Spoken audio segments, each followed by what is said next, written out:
सिमरिए नाम दम आवे न आवे। एक दृष्टांत इसको पढ़ते ही पढ़ते लगा कि सुना देना चाहिए। बहुत ही प्यारा, बहुत ही सुंदर दृष्टांत मां की कृपा से। एक बार हमारे विष्णु जी और लक्ष्मी जी बैकुंठ में बैठे हुए थे, तो विष्णु जी ने लक्ष्मी जी से कहा, मेरा मन हो रहा है दुनिया को धरती पर जाकर देखने का। यहां से तो बहुत कुछ देख लिया, मेरा मन हो रहा है मैं धरती पे थोड़ा सा विचरण करूं, धरती पे जाऊं और वहां देखूं कि कैसा लगता है। तो उन्होंने कहा, ठीक है, बिल्कुल ठीक है, लेकिन क्या मैं भी चल सकती हूं? लक्ष्मी जी ने बोला, क्या मैं भी चल सकती हूं? विष्णु जी ने कहा, चल तो सकती हो, लेकिन मेरी एक शर्त है। लक्ष्मी जी ने कहा, कौन सी शर्त है? उन्होंने कहा, शर्त ये है कि तुम उत्तर की दिशा में मत जाना, मेरी बिना आज्ञा के उत्तर की दिशा में नहीं जाना, और दूसरा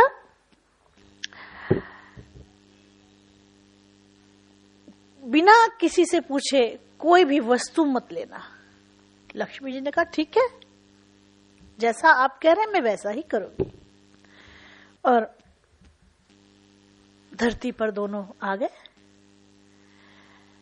विष्णु जी अपना घूमने निकल गए, धरती के नजारे देख रहे हैं, और लक्ष्मी जी अपना नजारे देख रही हैं धरती के। एक जगह से बहुत खुशबू आ रही है, बहुत खुशबू आ रही है। उस भीनी भीनी खुशबू को महसूस करती हैं और खिंची चली जाती हैं उसी दिशा पे। कहते खुशबू में चुंबकीय शक्ति होती है, खिंची चली जाती हैं और भूल जाती हैं कि वो उत्तर दिशा है। और वहां पर बहुत सुंदर सुंदर फूल लगे थे। एक बहुत ही सुंदर प्यारा सा फूल उन्होंने तोड़ा और तोड़कर बड़ी खुश हुई कि मैं जाके विष्णु जी को दूंगी, देखो कितना सुंदर फूल है। तो बड़े ही खुशी खुशी वो विष्णु जी के पास आती हैं और देखती क्या है कि विष्णु जी रो रहे हैं, उनकी आंखों से अविरल अश्रुधारा बह रही है। बड़ी परेशान होती हैं कि इन्हें क्या हो गया। पूछती हैं, प्रभु मैं तो आपके लिए उपहार लाई हूं, गिफ्ट लाई हूं, और आपको क्या पीड़ा है, क्या कष्ट हो गया, आप रो क्यों रहे हैं? कहने लगे, भाग्यवान, मैंने तुमसे कहा था कि उत्तर की दिशा में मत जाना, मैंने तुमसे कहा था कि बिना पूछे किसी से कुछ मत लेना, वो दोनों ही काम तुमने कर लिए। श्रीमती कुछ ऐसे ही होती है। तो उन्होंने कहा कि उत्तर की दिशा मैं तो भूल ही गई, मैं तो भूल ही गई। भूलने की बीमारी है भाई, ठीक है, चलो कोई बात नहीं। ये भी भूल गई तुम कि ये फूल तुमने तोड़ के किससे पूछ के लिया? माली से पूछा? तो नहीं, माली से नहीं पूछा। क्यों? तुमने बगीचा लगाया था, तुमने फूल लगाए थे, तुमने पानी दिया था, तुमने सिंचाई करी थी? नहीं। किसकी आज्ञा से तोड़ा? कहते प्रभु अच्छा लगा और तोड़ लिया। अच्छा लगा और तोड़ लिया, ये तो कोई बात नहीं होती कि किसी की चीज है और आपने उसको बिना आज्ञा के उठा ली, इसकी तुम्हें सजा मिलेगी। लक्ष्मी जी को कुछ नहीं सूझा, उन्होंने फूल चरणों में रखे और सर उनके चरणों में झुकाया, पैर छुए और कहा मुझे माफ कर दो। कि इससे सरल उपाय और कुछ नहीं हो सकता कि माफी मांग लेंगे तो छुटकारा मिल जाएगा। लेकिन विष्णु जी नहीं माने। हाँ, इतना जरूर है कि सूली का कंडा बन गया कि शीश झुकाने से, पैर छूने से जो सजा लंबी थी वो छोटी सजा बन गई। अगर इंसान के अंदर विनम्रता है तो वो सजा कम हो जाती है। तो सजा कम हो गई। उन्होंने कहा भाई तूने माफी मांगी है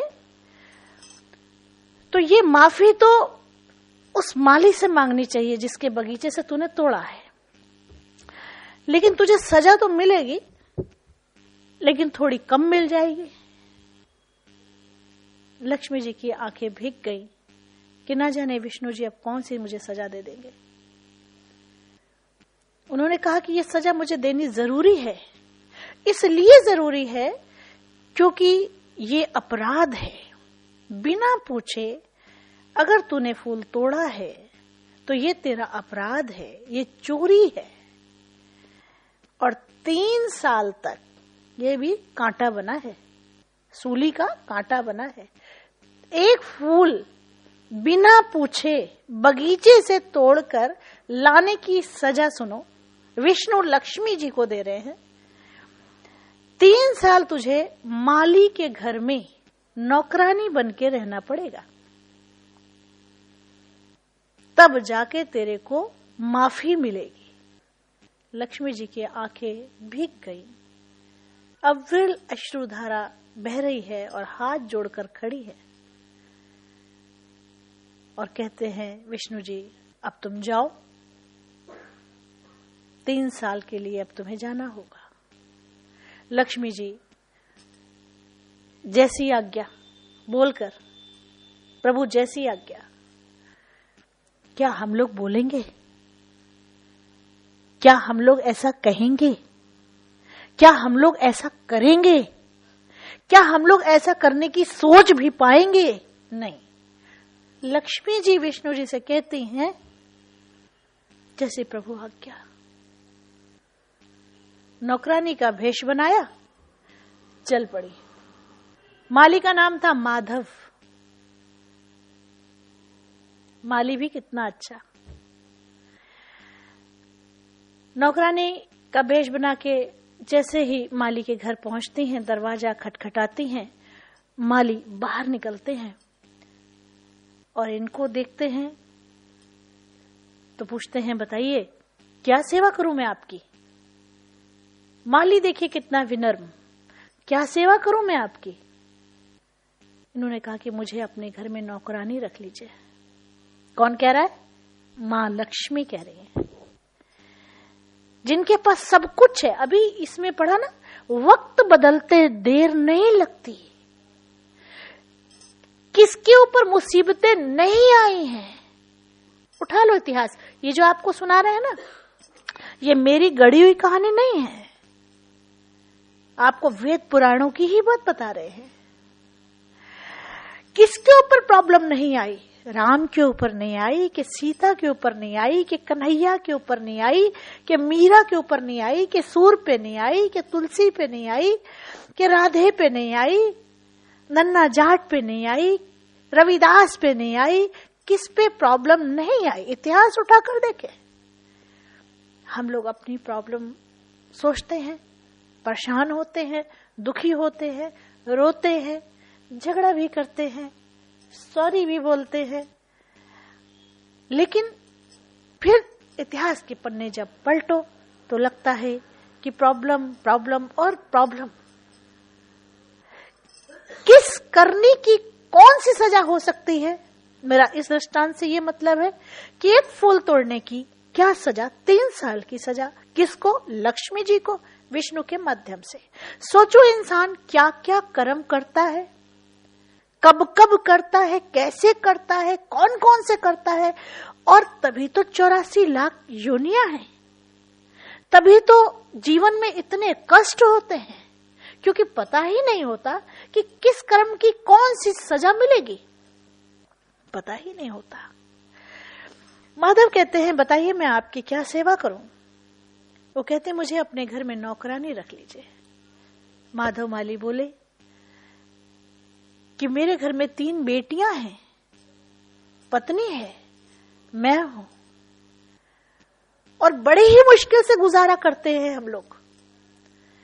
देखिए मैं आपको नौकरानी के रूप में तो नहीं रख सकता। अगर भगवान ने एक बेटी और दी होती तो वो मेरे घर में रहती, जो मैं खाता वो भी खाती, जो 3 खा रही है वो चौथी भी खाती, जैसे 3 गुजारा कर रही है वैसे चौथी भी करती। अगर आप मेरे घर में बेटी बनकर रहे तो मैं रखने को तैयार हूं। क्या बात है, क्या विनम्रता है, क्या विनम्रता के आभूषण है उसके पास, क्या स्वभाव है उसका। लक्ष्मी जी की आंखें बरसी, उन्होंने कहा मुझे मंजूर है। और जो नौकरानी के रूप में गई थी वो बेटी के रूप में रहने लगे। जैसा अपनी बेटी के साथ व्यवहार माली करता वैसा इस बेटी के साथ करता। चारों एक साथ बेटियां बैठती, जैसे 3 बैठती वैसे चारों बैठती, एक साथ खाना खाना, एक साथ रहना, एक साथ सोना, एक साथ खेत पे काम करने जाना, एक साथ पढ़ाई करना, सब कुछ एक साथ हो रहा है।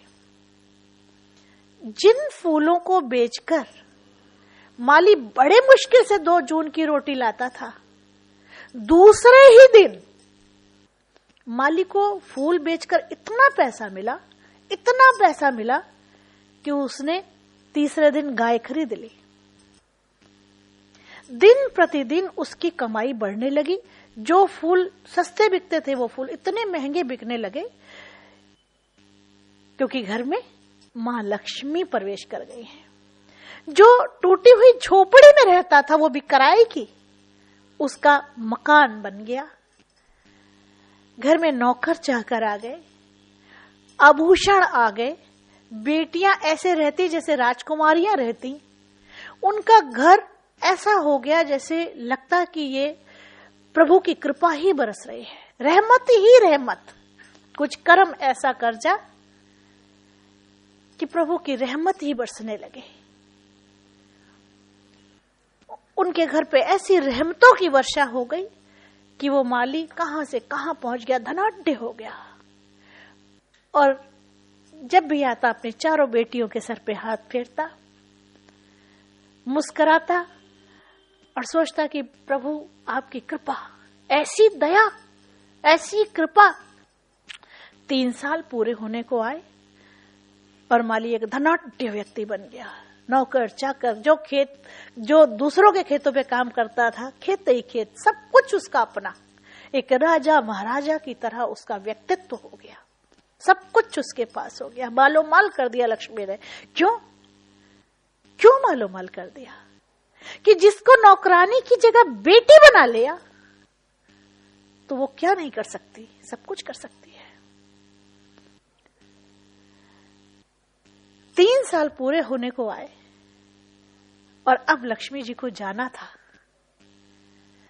माली काम पर गया हुआ था। ये घर से बाहर निकली और ये अपने रूप में आई। पूरे जेवरों से लदी हुई थी लक्ष्मी मां। माली दूर से आ रहा था, वो हैरान हुआ कि ये पूरे जेवरों से लदी हुई औरत कौन है। जैसे पास आया एकदम कहता है, ये तो मेरी बेटी है, ये तो मेरी बेटी है, क्योंकि उसने हृदय से बेटी माना था। और फिर एकदम उन्होंने अपना रूप दिखाया, भुजाएं दिखाई, एकदम वो नतमस्तक हो गया, लेट गया। मां लक्ष्मी आप, मां लक्ष्मी आप 3 साल तक आप मेरे घर में पुत्री रूप में रही, नौकरानी के रूप में नहीं बोला, पुत्री रूप में रही। मैं धन्य भागी, मेरे कौन से सत्कर्मों की रहमत मुझ पर हुई है, कौन से ऐसा मैंने कर्म किया कि मुझ पर आपने ऐसी कृपा बरसाई। उधर देखो विष्णु जी लक्ष्मी जी को सजा दे रहे हैं, क्या एक फूल तोड़ने की, लेकिन किसी को पता है कि ये सजा दी है उन्होंने कि, और माधव के लिए क्या क्या कर दिया उन्होंने। माधव को रंग से राजा बना दिया उन्होंने। माधव को राजा बनाने के लिए उन्होंने अपनी पत्नी को 3 साल तक अपने से विमुख रखा, और उधर किसी का परिवार उन्होंने रोशन कर दिया। माधव को बड़े प्यार से उठाती हैं, सर पे हाथ फेरती हैं, कहां पुत्री कहां मां, हाथ फेरती हैं और कहती हैं कि मांगो माधव, मांगो आज जो तुमको चाहिए माधव मांगो, आज मैं देने आई हूं। अभी तक तो माधव मैं तुमसे ले रही थी, अभी तक तो मैं पुत्री बनी थी, तुम्हारी पुत्री बन के ले रही थी। माधव कहते हैं जो दिखता है वो होता नहीं, जो होता है वो दिखता नहीं। मैं सोच रहा था कि मैंने पुत्री बनाया और खिला रहा हूं, पिला रहा हूं। मुझे क्या पता था कि मां लक्ष्मी मेरे घर में बरसात कर रही हैं। मैं कहां फकीर था, कहां आपने मुझे राजा बनाया। दिख रहा था कि माधव सब कुछ कर रहा है, लेकिन कर कोई और रहा था। वो कहते आज मांगो माधव, आज मैं देने आई हूं, मांगो। उसने कहा मां, आपने मुझे सब कुछ दे दिया, सब कुछ, सब कुछ दे दिया, बस अपनी कृपा बरसाती रहना मां।